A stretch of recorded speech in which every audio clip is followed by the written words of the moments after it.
Hello students, today I am going to discuss about two-way classification. So in my previous video I explained what is ANOVA and why do we use it and a one-way classification. Now today we are going to discuss two-way classification. Here I am showing first to you how to write the two-way classification. First you will write definition, then layout, then assumption, null hypothesis, sum of squares, degrees of freedoms, mean sum of square, ANOVA table, conclusion. So the first one will be definition.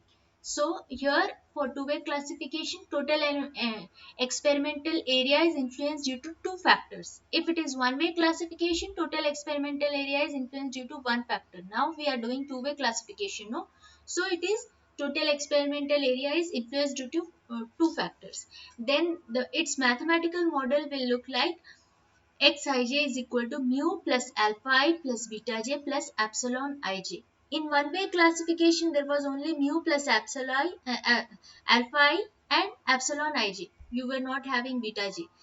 So now here in two-way classification, you will be dealing with alpha I also as well as beta j. If now that means row wise also you will go for and column wise, row and column. So for I is equal to 1 to k and j is equal to 1 to h row wise. If we multiply k and h, it will be capital N. Remember this. So xij we will call it as jth column of ith row and mu is nothing but general mean.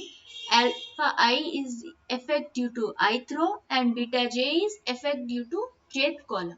So here we have discussed the definition. Now we'll discuss layout and assumption.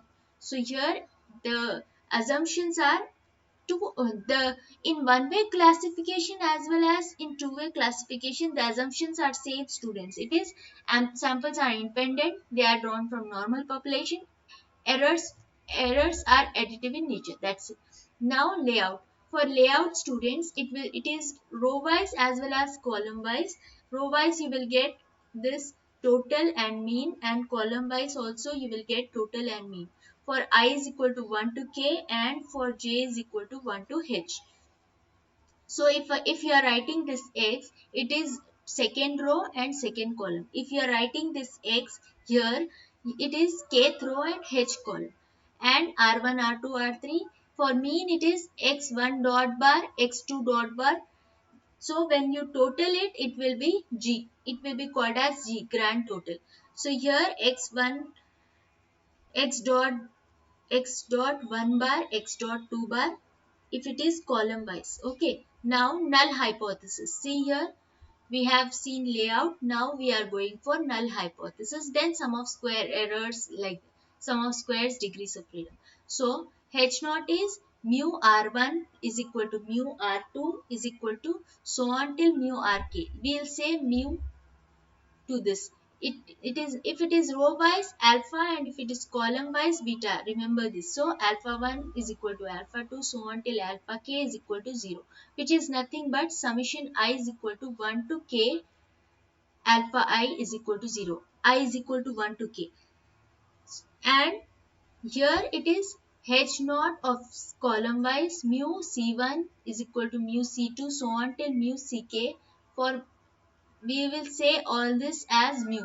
So beta 1 is equal to beta 2 so on till beta h is equal to 0, which is nothing but summation of j is equal to 1 to h, beta j is equal to 0. Just remember these two things student. That's why I put star to this, 1 star and 2 star. Then here here you have done the model, right? Xij is equal to mu plus alpha I plus beta j plus epsilon ij, which we are denoting as equation 1. So here we will estimate parameters first. We'll put epsilon ij here and get this mu and alpha I and beta j to this side. It will become minus mu minus alpha I minus beta j. Make it as equation 2. Equation 1 is this one and equation 2 is this one we got. Now we will write the formula. Capital E is equal to summation I and summation j, summation I summation j epsilon ij square. Here it will be summation of ij x. What is epsilon ij? It is this one, no? Xij minus mu minus alpha I minus beta j is equal to into whole square, this one, whole square. Now first we will differentiate with respect to mu, then we will differentiate with respect to alpha I, then beta j. If I am differentiating with respect to mu, we will write it is what is the differential of x power n? It is nx power n minus 1. So 2 into this value power 2 minus 1. The coefficient of mu is, differential of mu is minus 1, no? So minus 1 is equal to 0. Divide both sides by minus 2, you will get this 2 and minus 1 will be vanishing because we are dividing by minus 2. Then it will be summation of xij minus summation of mu minus all this. Then here see students, because you don't have any variable of mu of xij, it is just mu. To remove xij, it is x x is equal to 1 to h, 1 to k, and j is equal to 1 to h. What is k into h? I told k into h is nothing but capital N. And we have summation j. If we write summation I alpha I, just now we discussed here, it is summation of alpha I is equal to 0 and summation of beta j is equal to 0. I is equal to 1.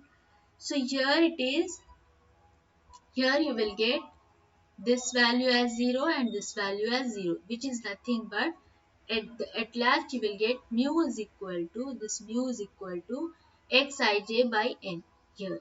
So which xij by summation xij by capital N is nothing but x bar dot dot. Now after this you will differentiate dou e by dou alpha is equal to, if alpha is equal to 0, you will get this value. Divide throughout by minus 1. Where after differentiating you will get this value, then divide it by minus 1, you will get, if I am differentiating with alpha I will only have summation j. If I am differentiating with beta j, I will only have summation of I. So here we are taking only summation j. So if I multiply this, it will be, here summation j and mu. There is no link of mu with summation. So just remove this summation. To remove summation, it is j is equal to 1 to h. So to remove summation, we will just write h here. There is no link of alpha I with j, summation j. So to remove this summation, what is summation? J is equal to 1 to h, no? 2. So just put h. Then summation j, beta j is always is 0. Then we are writing 0 here according to equation double star. So here it will be, you will be having, just put h common and you will get mu plus alpha I, because minus h is outside, no? If we put inside, it will be minus of alpha I only. Then just put alpha I over here and get this to this side, mu to this side, it will look like this. Summation of j, only summation of j is there. Summation of j is equal to 0 1 to h. It will be, by h it will be xi dot bar minus x bar dot dot. So you got equation 4 like this, then xi alpha I like this, then you get beta j also like this only. You will get x dot j bar minus x bar dot dot for beta j. When you differentiate this, dou by dou e by dou beta j is equal to 0, you will get the value here. Then after that, put that values in epsilon ij in equation 1. That is, what is epsilon ij? Epsilon ij is equal to xij minus mu minus alpha I minus beta j. So we are putting xij minus mu value here minus alpha I minus beta j. We'll get the answer here. After that, find just in equation 1. What is equation 1, students? Xij is equal to mu plus alpha I plus beta j plus epsilon ij. Mu value is this one, then alpha I value is this one, then beta j value is this one. and epsilon ij value is this one. We got it here, no, this one. So just put this x double dot bar to the left side. You will get xij minus x bar dot dot.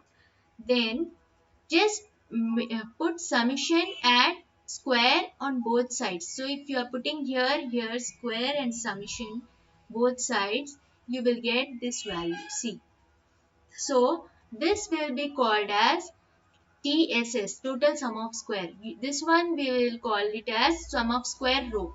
This one will call it as sum of square column, and this one will call it as sum of square error. Now see here, students, we have done sum of squares. Now we will go for sum of degrees of freedom. Here degrees of freedom is nothing but total degrees of freedom is capital N minus 1. Capital N is nothing but hk minus 1. Then if we are going row degrees of freedom, k minus 1. If it is column degrees of freedom, h minus 1. Row wise it is k, you remember, no? Then error degrees of freedom. Error degrees of freedom is nothing but total minus this row minus with this column degrees of freedom. We'll cancel all this and you will get h minus 1 and k minus 1 for this. Then after that we need to go for mean sum of square. Then ANOVA table conclusion. For mean sum of square, the formula is sum of square by degrees of freedom. What is sum of square by degrees of freedom? If I am going for row wise, it is sum of square row by degrees of freedom of rows. If we are going for column degrees of freedom, it it will be SC square, which is nothing but sum of square column by column degrees of freedom, which is h minus 1. If it is error, means sum of square error by error degrees of freedom, SE square. Then we'll go for F ratio. F ratio is, if we are going row wise, we will divide these two, students, SR square by SE square. If I am going column wise in F ratio, SC square by SE square. Here it is written SR square by SE square. Follows F distribution with K minus 1 and H minus 1. If you are going row wise, row you will write here comma error. So if we will see the table value based on this. So if we are dividing this two, if this is less than the table value, we will accept h naught, otherwise reject. The same for column also, students. SC square by SE square, we will see the table value with h minus 1 and error. We will see this value based on this. Then if this SC square by SE square is less than the stable value, we will accept H naught, otherwise we will reject. Then go for ANOVA table. Source of variation, degrees of freedom, and mean sum of square, mean sum of square, F ratio. We'll write whatever we have discussed just now. We'll write all the values here, all the values, F ratio, FC, SR square, every value. Then go for conclusion. Conclusion is FCal versus FTab. Just now I told, no, if calculated is less than table, accept H naught, otherwise reject H naught. Based on like this, students, this one, this less than, accept H naught, otherwise reject. So thank you for listening to my lecture. Okay.